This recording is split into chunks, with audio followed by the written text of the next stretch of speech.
listening to the Suave Lover podcast with your hosts, Benjamin Ritter and James Amaro. SuaveLover.com, advising gentlemen on the art of romance. Now sit back, relax, and enjoy today's episode. You know what's really great about Tinder and Hinge and all those other online dating or mobile dating applications? That you can name your price. It's like Priceline. You don't have to approach.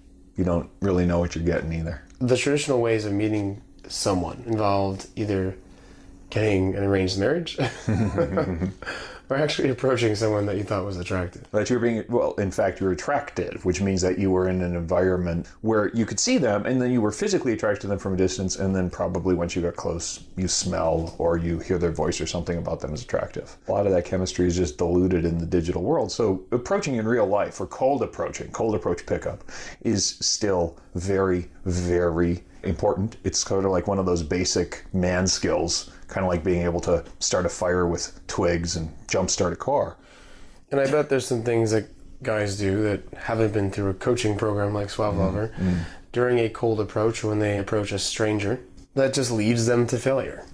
We have the top 5 things that can go wrong, so that at least you're aware of them. There's no magic tricks. Ben and I have gone out and spent lots and lots and lots and lots of hours practicing this stuff. There's no magic shortcuts, but if you sort of see the pattern, then you say, oh, well, that's likely to happen. If you know what to look for, you can avoid doing some of the following things. Oh, by the way, avoid doing some of the following things. These won't work for you. They won't. Sometimes you get the luck of the draw and she's a little intoxicated, or she's really attracted to you. Yeah, or you've named the right price. And these things don't matter. But you can probably track the failure of your approach to one of these top 5.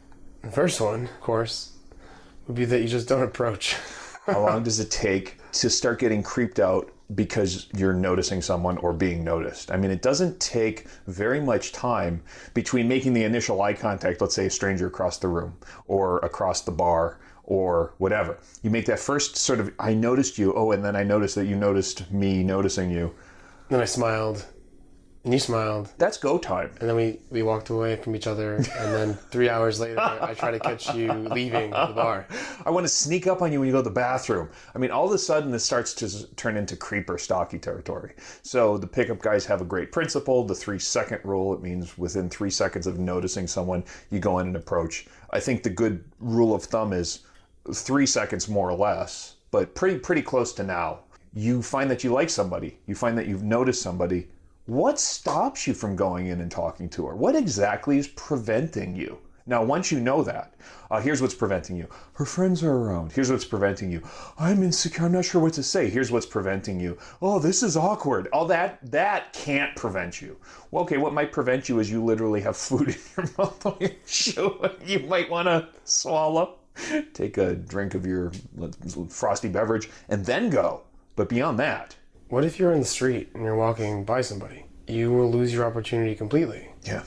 It's about taking advantage of opportunities as they come up. That's how you meet people. If you don't approach, you're never going to meet anyone. If you don't approach and she's around you for longer than 5 minutes, then you're just creepy. Try to relate to this experience, because I've done this. Before I knew what I was doing, you'd walk down the aisles of, let's say, Target, you're shopping, and then you sort of follow somebody for 2 or 3 aisles, kind of accidentally on purpose, but you're checking each other out, and then you don't say something, and then a little bit later, you're hoping that you're going to run into her again. Now you're weird. No, 5 minutes later, you're a fucking weirdo if you start following her around again. And now you're thinking about this a lot more than she is. Yeah, that's right. You both noticed each other. That was her moment, and now it's over. For you, now you're trying to calculate. What should I say? Who's that guy that keeps going on the same aisle as me and hoping that we pick up the same product?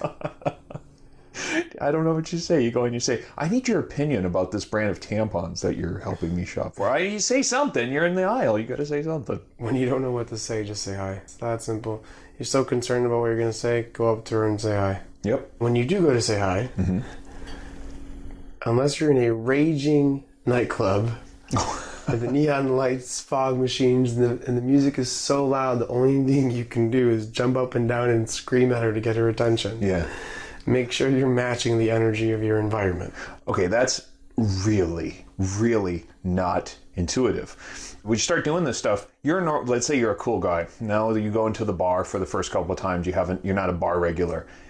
And you go start talking to a person like you would meet them in the street or like you talk to them at work. They can't hear you. You have to learn to suddenly become this excited ball of energy. You need to be able to bring it out and turn it on. How to Start a Kinky Relationship by James Amaro is the definitive guide to successful alternative romantic relationships. The book has been called 50 Shades of Grey for Real People. Educational, informative, and irreverent, this book has something to offer anyone who is curious and sexually adventurous. Get your copy of How to Start a Kinky Relationship by James Amaro at Amazon.com or in select bookstores today.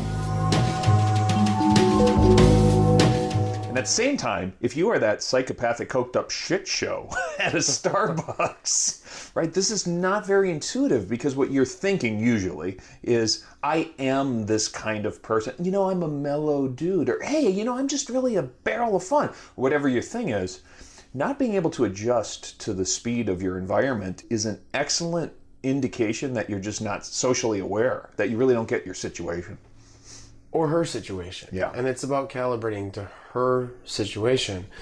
If she's walking down the street in a hurry, pick up the pace a little bit. Yep. Don't try to slow her down. Right. That's not going to work. If she's screaming, dancing in a nightclub, don't try to pull her to a seat to talk to her. Take what her energy level is and match it a little bit more. It's certainly the level of the environment. Mm-hmm. And so this is a bit of a trade-off. I mean, if she's really mellow in a really high energy environment, you kind of want to calibrate in that direction. But you really can't be like if you're in the library and the library tonality is a 2, you can't take that to a fucking electronic music concert. Not unless you got a lot of chemicals in you. Another reason why this works is because her mind is thinking about things in her reality. So if she's